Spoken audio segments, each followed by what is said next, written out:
damos la bienvenida al doctor Pablo Mieres, ministro de Trabajo y Seguridad Social, doctor en Derecho y Ciencias Sociales.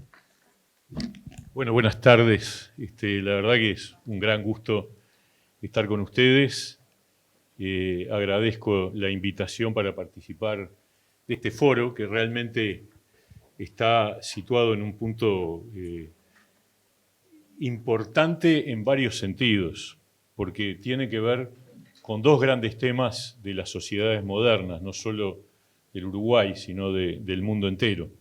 La importancia del emprendedurismo para el crecimiento y el desarrollo de nuestras sociedades, por un lado, y la importancia de la participación de las mujeres en la actividad laboral para construir un mundo de equidad.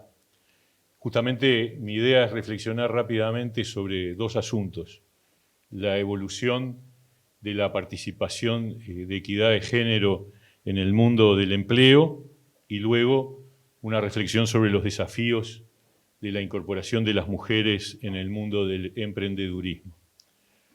Con respecto a la mujer en el mercado de trabajo, es indudable que las últimas décadas expresan un significativo aumento de la participación de la mujer en todas las dimensiones, pero al mismo tiempo, en el otro lado de la balanza, en el otro platillo de la balanza, sigue habiendo una inequidad muy visible.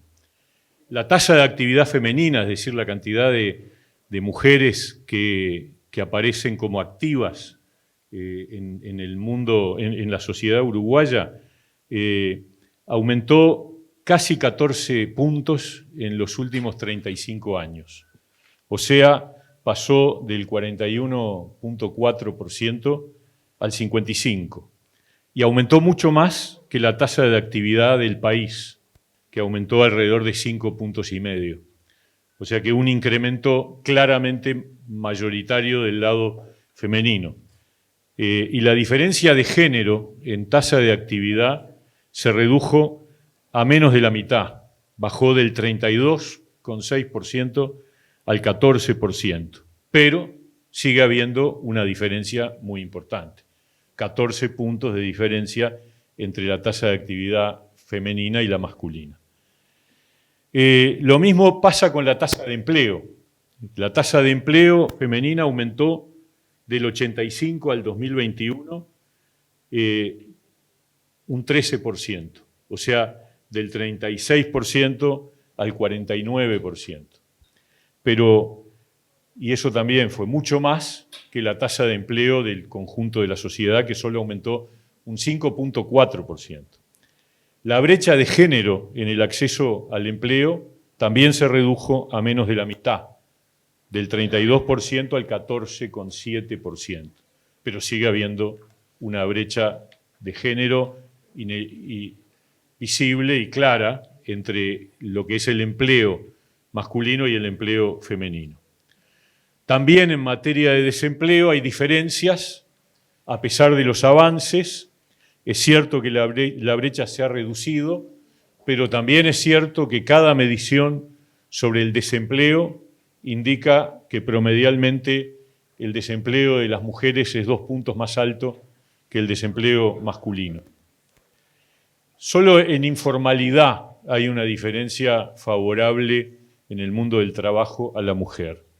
En materia de informalidad es menor la informalidad femenina que la masculina.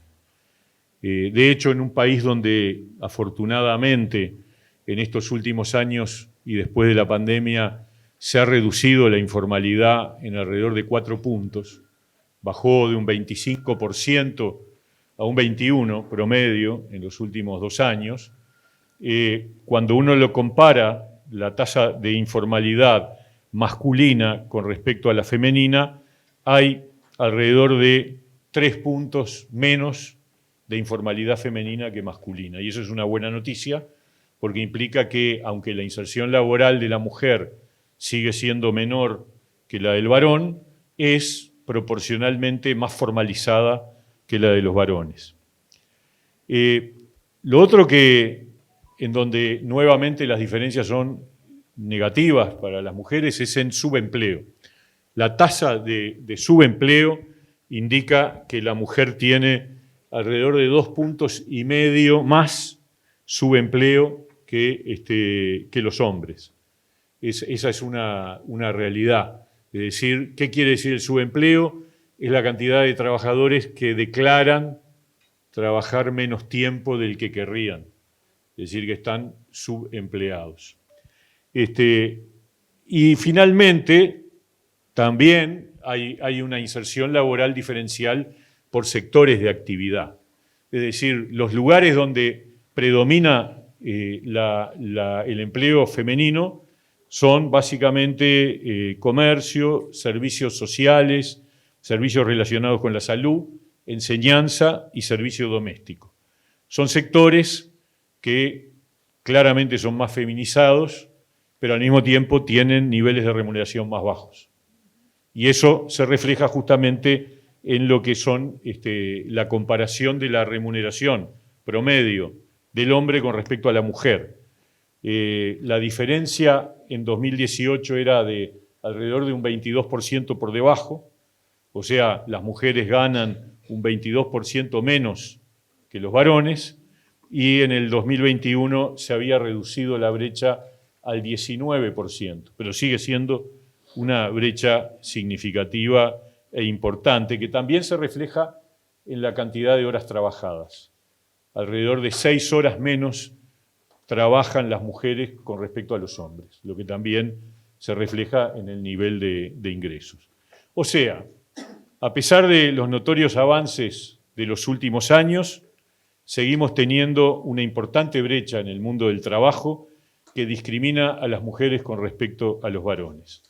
14% menos mujeres activas, 14% menos mujeres empleadas, alrededor de 3% más desempleadas que los varones, 2% más subempleadas y sus remuneraciones son 19% más bajas, lo que se refleja en 6 horas menos de trabajo.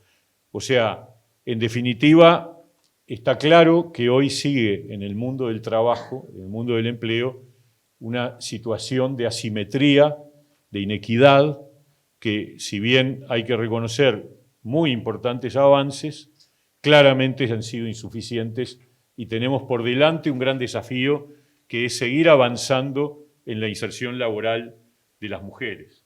Esto me parece que es un desafío que tenemos como sociedad, que no es diferente al que existe en el mundo entero, pero que en el Uruguay hay que acometerlo y buscar resolverlo. Por ello, la ley que mandamos al Parlamento y que está aprobada desde hace un año de promoción del empleo para sectores de población vulnerables, incluye en los mecanismos de incentivo para la contratación de personas de sectores con más dificultad de acceso al empleo, un diferencial a favor de si se contratan trabajadoras mujeres, buscando de ese modo incentivar que se contraten más mujeres de forma tal de que los empleadores las incluyan a cambio de un subsidio, que es el mecanismo que tenemos hoy vigente, tanto en el caso de jóvenes, de personas mayores de 45 años, como personas con discapacidad. En los 3 casos, si se contratan mujeres, el subsidio es más alto que si se contratan varones. Es un mecanismo que busca mejorar la inserción laboral de la mujer.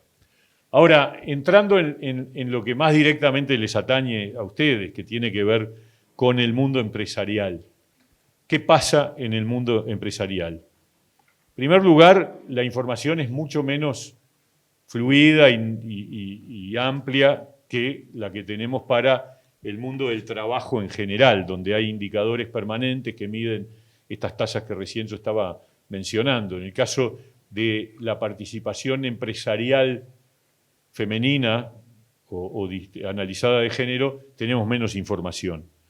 Yo diría, se observa un sano crecimiento de mujeres al frente de organizaciones gremiales empresariales en los últimos tiempos. Yo señalo algunos ejemplos puntuales de estos últimos tiempos. La Cámara de Turismo, la Unión de Exportadores, la Federación Rural, varias asociaciones comerciales en el interior del país, son, entre otros casos, lugares donde han aparecido conducciones a cargo de mujeres, cosa que en el pasado era prácticamente inexistente. Hoy, afortunadamente, nos venimos acostumbrando a que aparezcan presidentas de cámaras empresariales o de sectores que congregan, digamos, asociaciones gremiales en distintos niveles. Pero seguimos teniendo una enorme brecha de participación en la conducción de esas gremiales empresariales. O sea, lo que acabo de mencionar son excepciones, no son la regla. De acuerdo a la información disponible suministrada por el Ministerio de Industria con fecha de 2017, se puede decir que el 37% de las microempresas son dirigidas por mujeres. Pero esa proporción se reduce a medida que aumenta el tamaño de las empresas. En las pequeñas estamos en el 24% y en las medianas llegamos al 20%. No está muy mal, pero estamos muy lejos de la equidad en la participación empresarial. Hay que decir también que esto es un problema de carácter mundial, que no es exclusivo del Uruguay. Por ejemplo, de las últimas publicaciones sobre las 500 empresas más fuertes del mundo que tienen CEOs mujeres, solo el 7,4 son gerentas generales del total de 500 empresas más fuertes del mundo.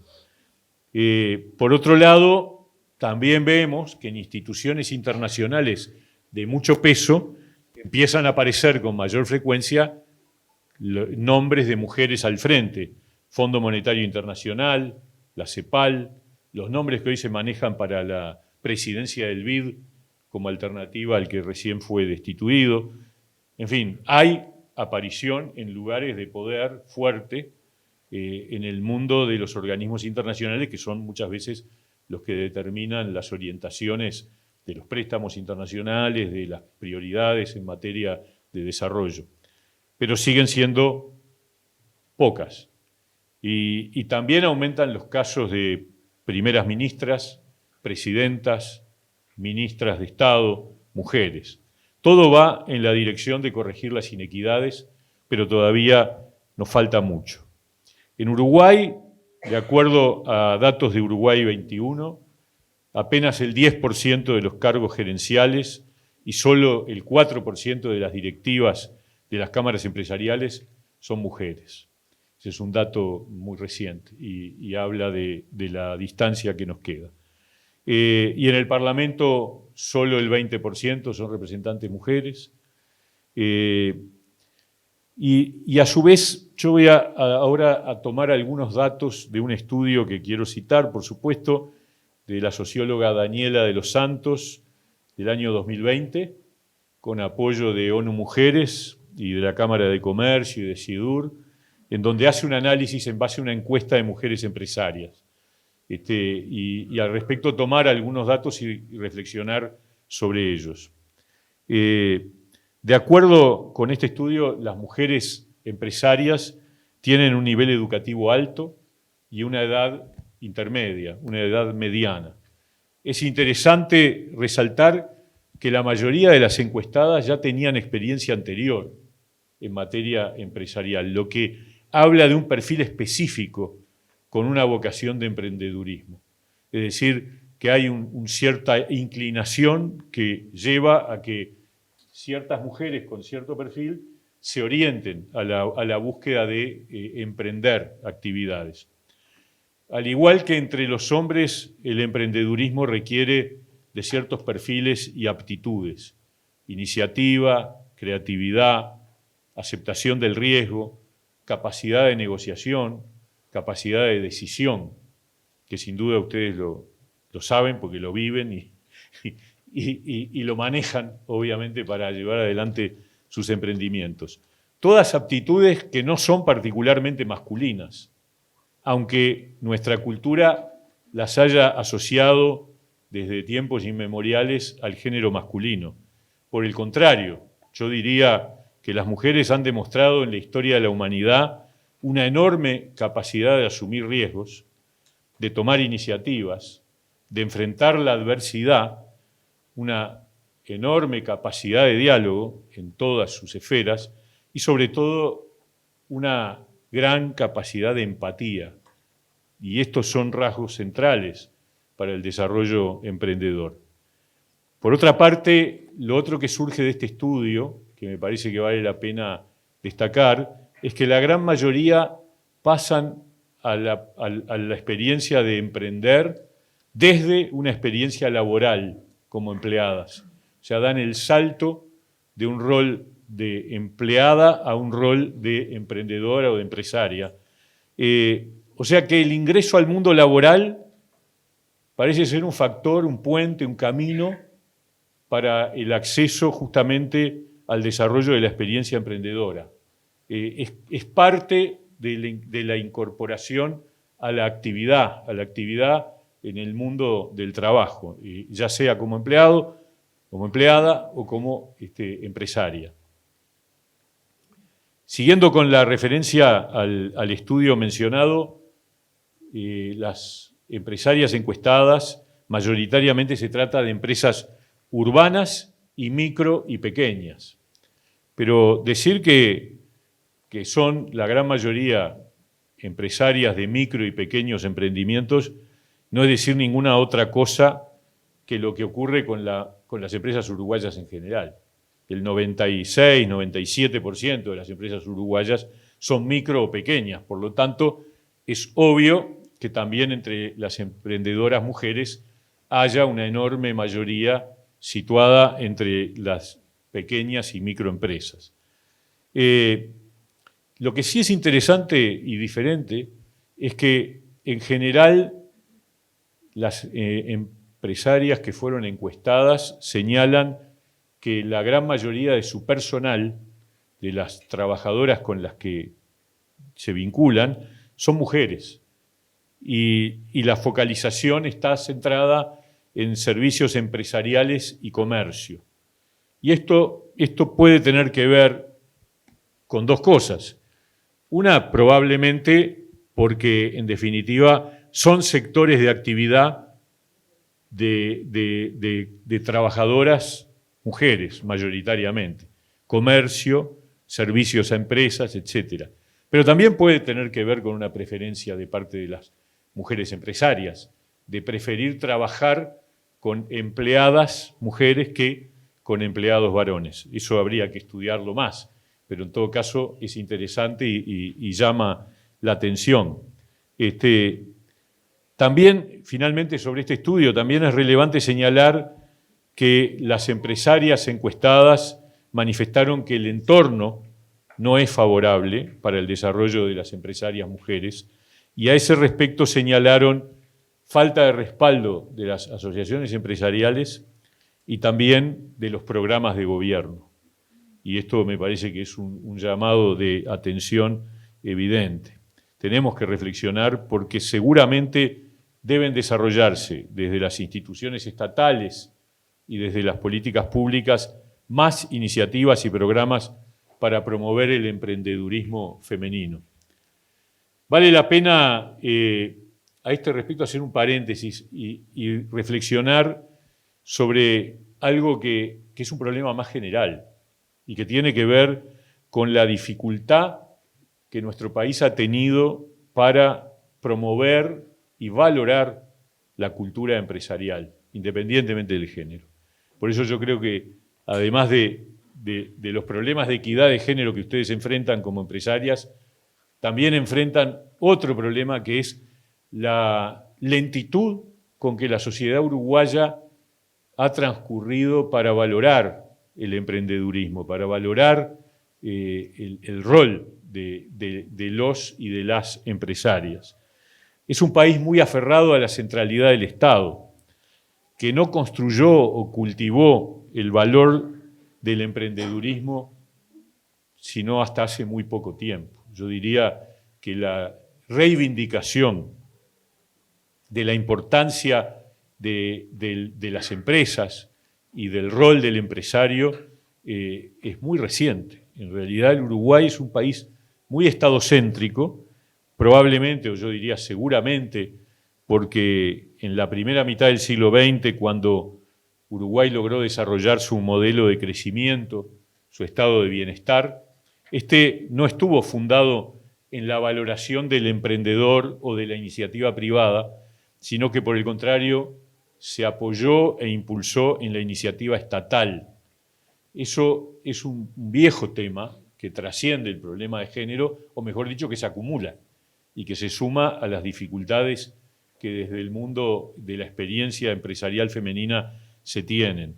Hay que avanzar simultáneamente en la transformación cultural fundada en la equidad de género y además derribar los prejuicios sobre el papel de los empresarios o de las empresarias, con independencia del género.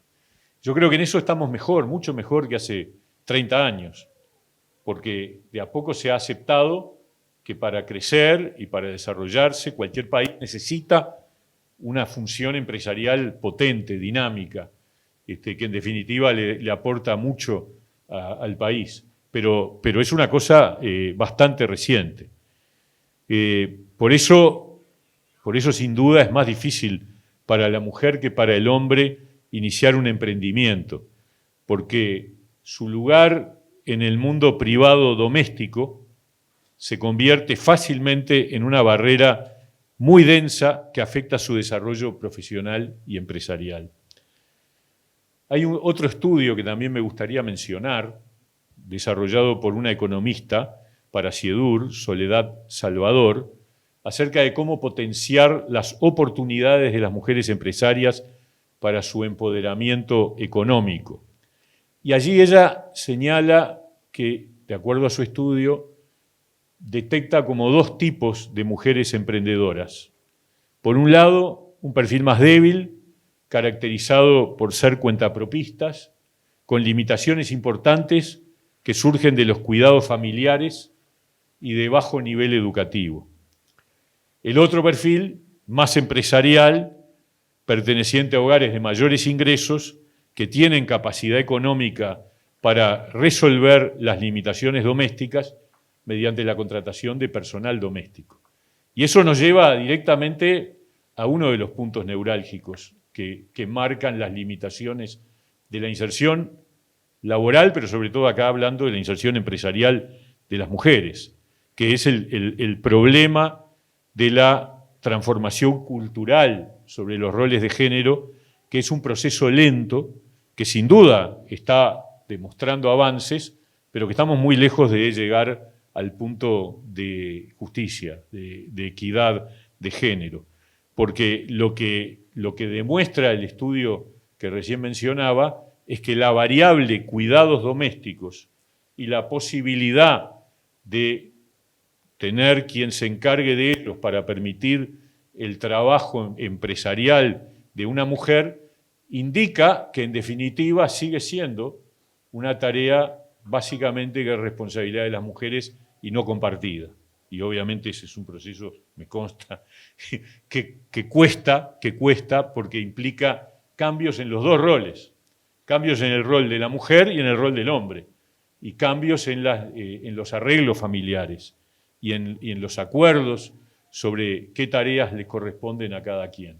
Y en eso estamos todavía, no digo en pañales, pero bastante lejos de asumirlo. Hay un dato que me parece muy sintomático.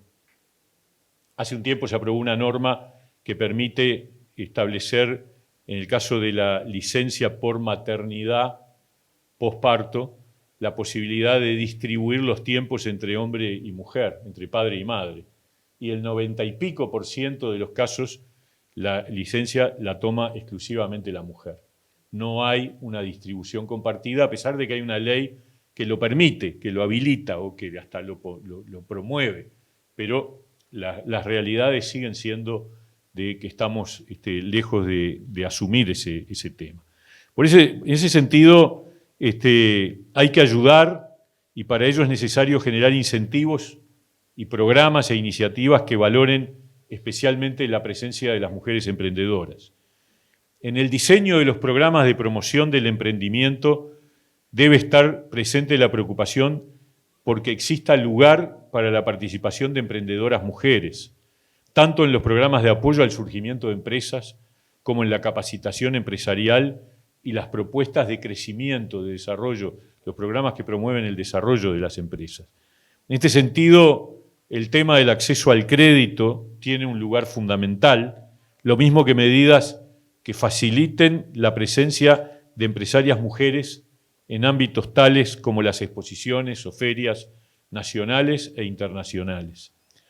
Todo un tema que facilita el desarrollo de las mujeres emprendedoras, sin duda tiene que ver, esta es una oportunidad, con el desarrollo de las modalidades a distancia, del trabajo en redes y del networking.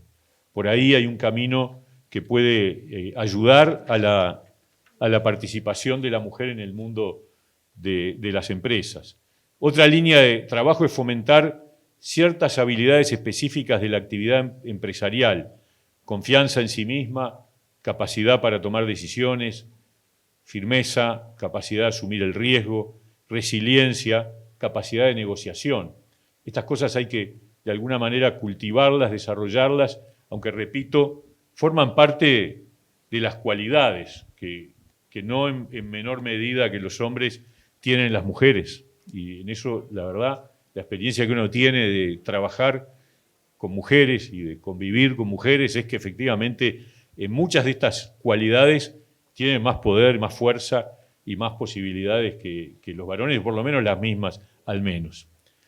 Una de las dimensiones en las que las mujeres han desarrollado más ventaja, y yo creo que en una perspectiva de corto y mediano plazo va a ser un diferencial, es los niveles de educación formal, la capacitación.